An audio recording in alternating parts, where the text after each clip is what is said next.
क्यों आप मतलब पार्टी के खिलाफ खड़े हो गए? देखिए भैया, मैं पार्टी के खिलाफ खड़ी नहीं हुई, पार्टी मेरे खिलाफ खड़ी हो गई।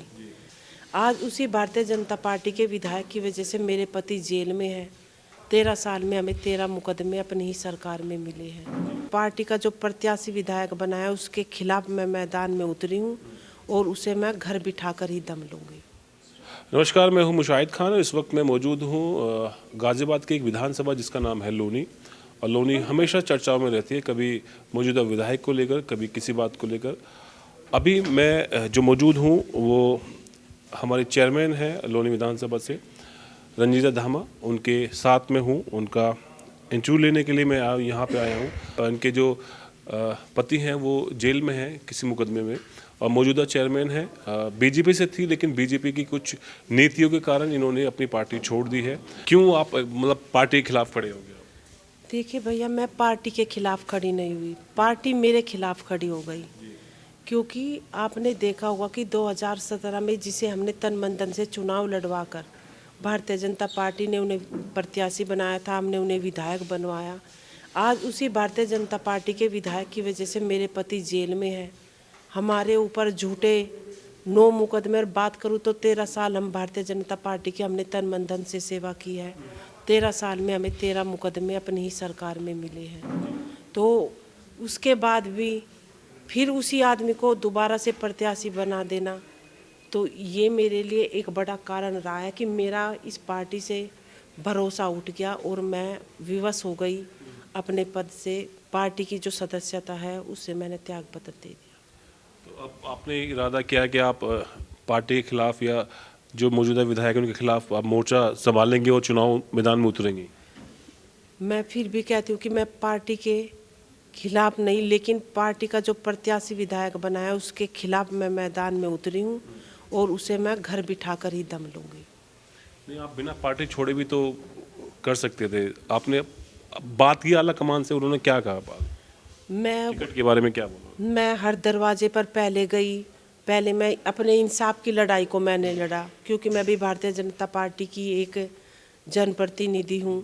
और अगर किसी घर में, क्योंकि विधायक भी पार्टी के ही है, अगर किसी घर में कलह होती है तो आदमी मुखिया के पास जाता है।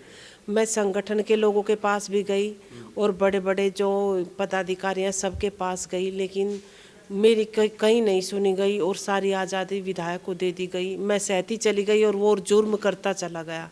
लेकिन अंत में मुझे इस चीज़ का बेहद दुख है कि दोबारा से उसे प्रत्याशी बना दिया। तो मैं उस आदमी को, क्योंकि जिसकी वजह से आज मेरे पति जेल में, क्या मैं चाहूँगी कि आने वाले 5 वर्षों में मेरा पूरा परिवार जेल के अंदर रहे?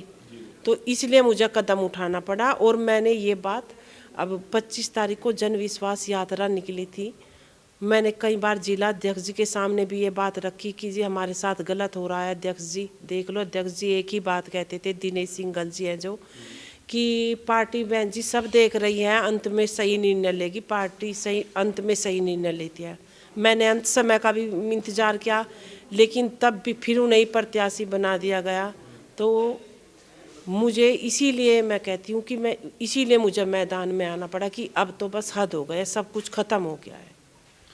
मनोज जी का अभी वो जेल में है, तो जेल से चुनाव लड़ेंगे। उन्होंने आज पर्चा दाखिल किया।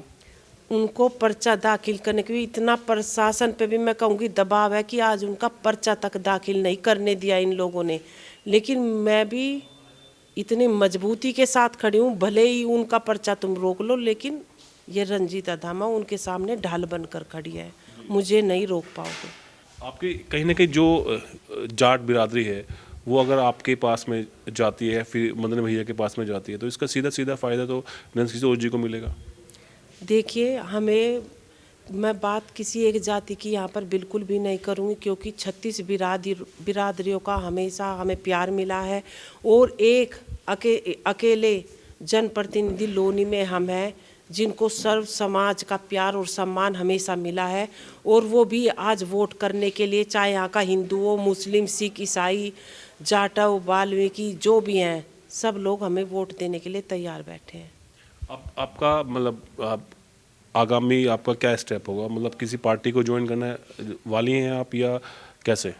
देखिए, मेरा जो सबसे पहला कदम है फिलहाल, ये 2022 जो विधायक का चुनाव है, सबसे पहले मुझे उसे फतेह करना है।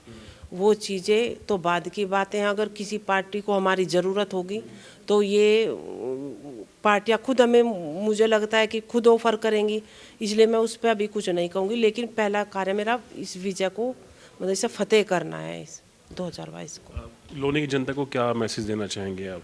लोनी की जनता को मैं ये मैसेज देना चाहती हूँ कि 2022 का चुनाव आप सबके समीप है, और अगर हमसे एक भूल हो जाती है तो उसका खामियाजा हमें 5 वर्षों तक भुगतना पड़ता है। इसलिए मैं उनसे यह अपील करना चाहती हूँ कि आप लोगों ने हमारा कार्यकाल भी देख रखा है। पूरे 5 वर्ष नगर पालिका अध्यक्ष के तौर पर मनोज धामा जी ने अपनी सेवा दी है। उसके बाद 4 वर्ष से मैं भी नगर पालिका अध्यक्ष रही हूँ, और अगर लोनी की जनता का मुझे पूर्ण विश्वास है कि वे मुझे दोबारा से सेवा करने का अवसर जरूर देंगी। जो मौजूदा विधायक हैं वो एक नारा लगाते हैं कि ना अली ना बाहुबली, सिर्फ केवल बजरंग बली। इस नारे को आप कैसे देखते हैं? इस नारे को देख, ये नारा उनकी मानसिकता का परिचय देता है कि जो आदमी देखे, कभी भी हमें जाति धर्म की बात नहीं करनी चाहिए, क्योंकि ये देश हमारा सबका है, हम सब इसके निवासी हैं, और हमें सभी धर्म के लोगों को साथ लेके चलना चाहिए, ना कि भाई को भाई से लड़ाने का कार्य करना चाहिए। तो जिस तरह का उन्होंने ये नारा दिया है, इससे स्पष्ट झलकता है कि ये भाई भाई को लड़ाने में, अगर कोई इस पर दिल पे ले ले तो ये भाई से भाई को लड़ाने का काम करता है ये नारा। चलिए, बहुत बहुत शुक्रिया बहन जी। ये थी रंजीता धामा, मौजूदा चेयरमैन लोनी नगर पालिका से। अब देखने वाली बात ये होगी कि लोनी की जनता किसको वोट करती है और किसके सर पे विधायक का तार बांधती है। कैमरा पर्सन आरिफ के साथ मैं मुशाहिद खान, लोनी गाजियाबाद।